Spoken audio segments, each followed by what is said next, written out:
указу Государственного комитета обороны вы, ингуши, объявляетесь изменниками и врагами социалистической родины. И все без исключения будете выселены отсюда навсегда.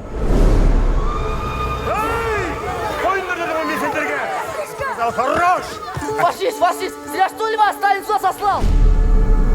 А разве когда мы с тобой в ссылке были, мы думали, что мы увидим Кавказ?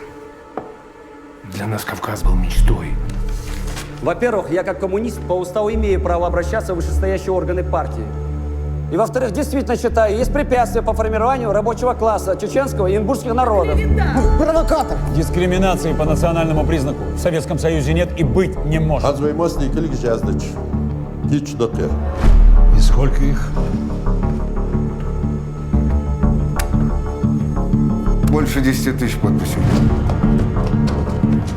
У кого-то большие цели, у кого-то маленькие. Здравствуйте, товарищи! Вас ожидают.